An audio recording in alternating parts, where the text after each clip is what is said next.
mean, that's just part of the game is people pulling out. That's something that, you know, we want the world to know. People are pulling out because they're fucking scared of you. That's why. Just tells you what we got.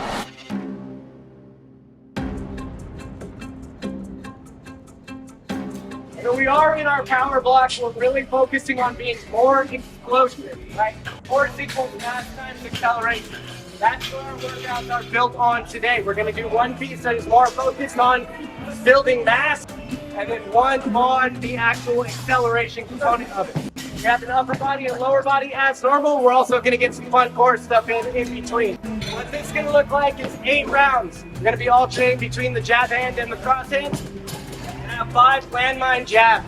We're going to have some weight on this bar. We're going to get in our good stance. We're going to jab out, come back, right? There is going to be weight, so this is going to be working on structure and building good positioning to be able to get a heavy weight up. On that 5th one, right? 1, 2, 3, 4. You're going to pause. One person's going to hold that bar down, and you're going to drive up as hard as you can for 5, 4, 3, 2, 1. Then he moves, and you finish the rep. Okay, so don't sit back down and go, we want to drive, and then finish through. Make sense?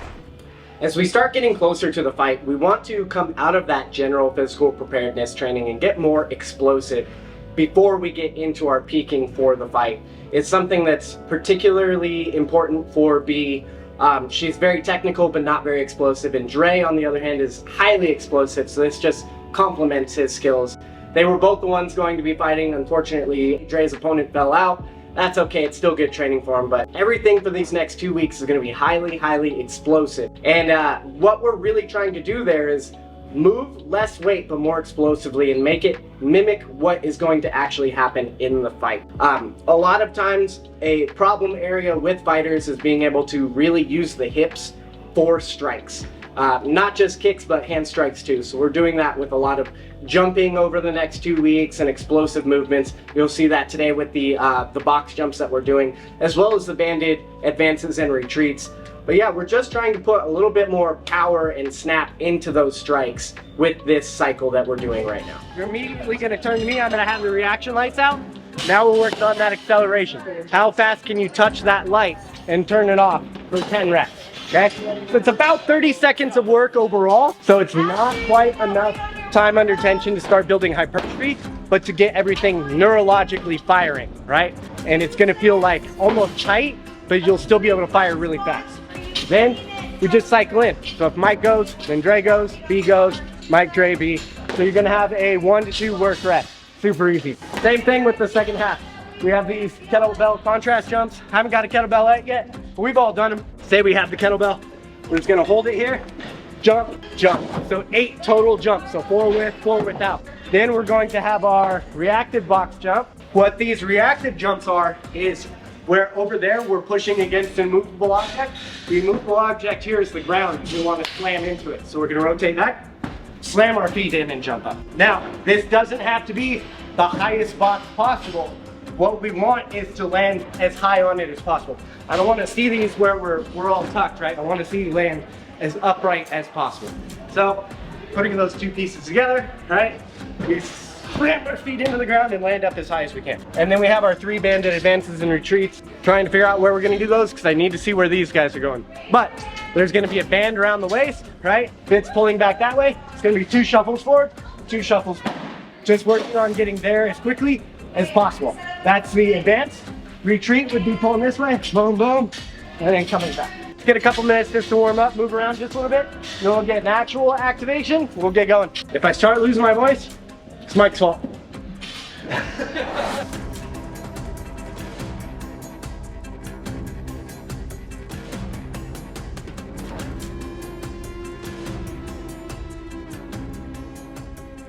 Our body goes where our eyes go. If we're trying to go up and you're looking down, we're not gonna go very high, right? This doesn't work. Pick those eyes up, now we can jump higher. Better. So the other big thing with you is we're not opening our hips all the time, right? And if we look down, those hips stay even more hinged. Okay. So by bringing that, like the shoulders and the eyes up, your hips are gonna open. That's gonna give you a lot more power. Okay?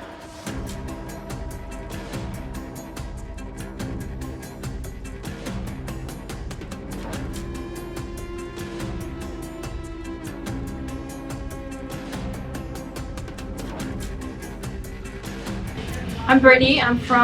I grew up in Provo. So actually, my mom and my aunt wanted to like start working out, but they didn't want it to be like boring, I guess. They didn't want just to like lift weights. Not saying it's boring, but for them it was boring. So they like looked into some local gyms, and there were some kids classes, so I just kind of stuck with it the whole time. Yeah, so eventually my mom started working at the gym. That's like she started like doing billing, like filing or whatever, and that paid for my membership. So when she'd go to work, I'd go with her after school and just hang out at the gym all day.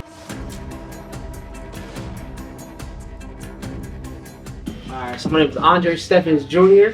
I'm from California. I've been fighting been training for 3 years. And what got me into fighting is I used to play football, try to go pro, end up getting injured. And then I just always be thinking like, man, what am I gonna do now? Just football was my life at one point. Then one time I was like, you know what, let me go to a boxing gym and try it out. 3 months later, my coach was like, you wanna fight? I was like, let's do it. That's how I ended up getting to fighting. It's crazy it was that soon. That's so literally like after like 2-3 months of training, I didn't know what the hell I'm doing, but I ended up getting a W on both. But how I got to Utah, funny story, I ended up meeting my wife, which was my girl at the time, and then she was supposed to move to where I was at in Georgia. Then I was like, you know what, instead of that, I want to try something new, so I just ended up moving to Utah. And I'm loving it here, so I like to try new things. I like to move different states. So, but in that, like, I feel like Utah is where I want to set some roots, because like I actually like Utah. Yeah. I met Paul actually through Instagram. So one of my boys was posting, and then I was like, hey, you know what? I like what he's doing, so let me hit him up and see what's going on. And after that, we met up, we talked, and then we started working out together. How long y'all been training together for? 6 months, like about 6 months.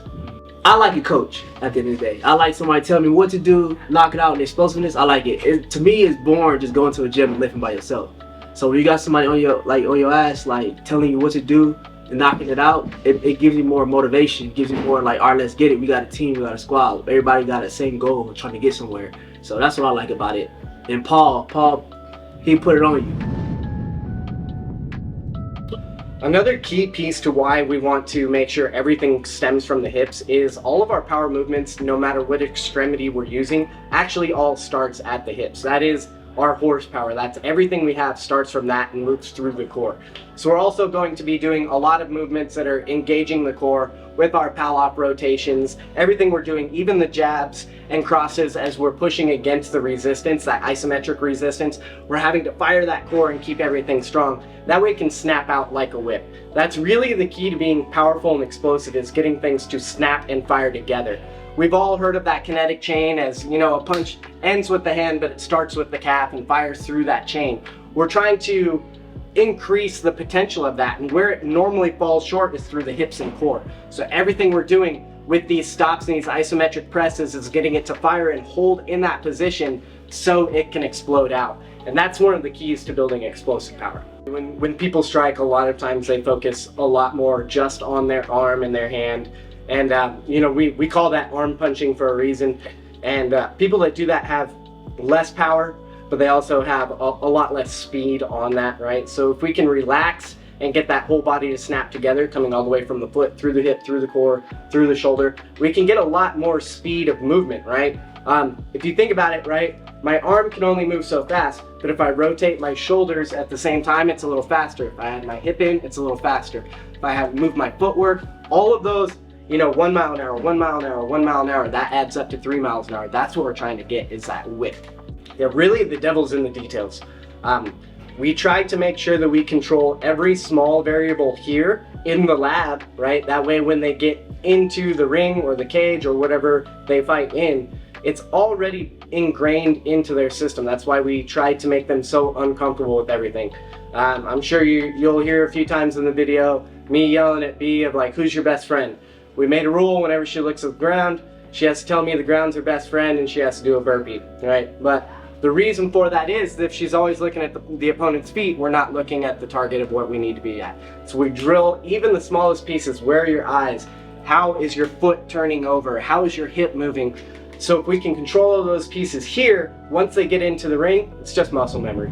You already know.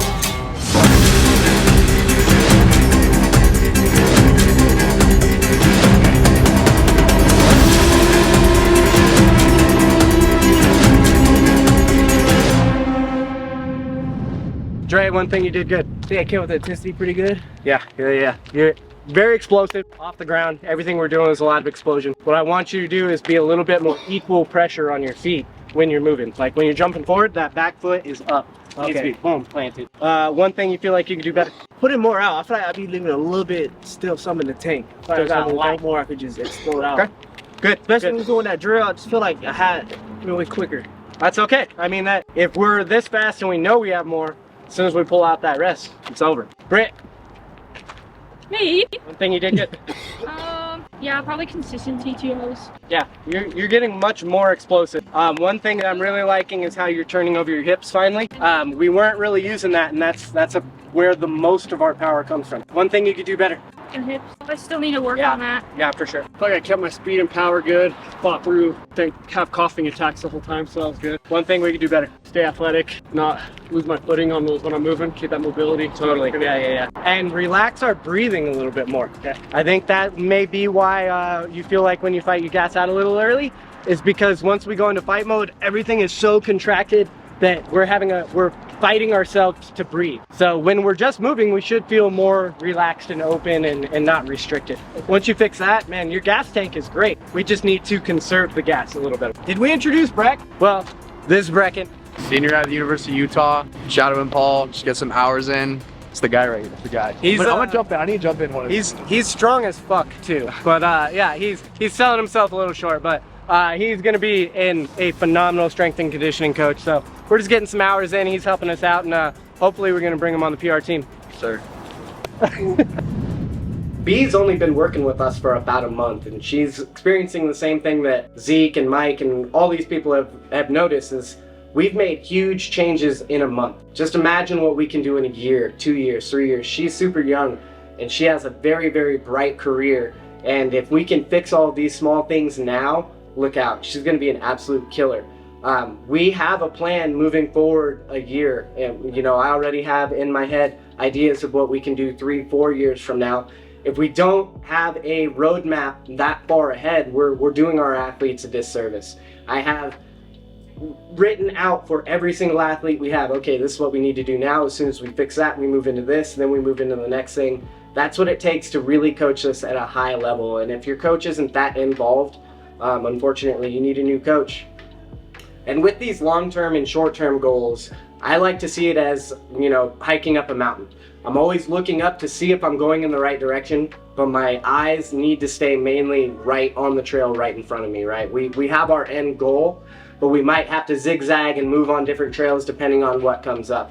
So yeah, as much as we do have a 2, 3, 4 year plan for our athletes, we're also very rooted in what are we doing now? That's the most important piece, is today and this week, and getting through each workout and getting to each stepping stone as we need to, but then always keeping our eyes up and being able to see, are we on track to be at the horizon that we need to be at? It's that balance of long-term and short-term goal balancing.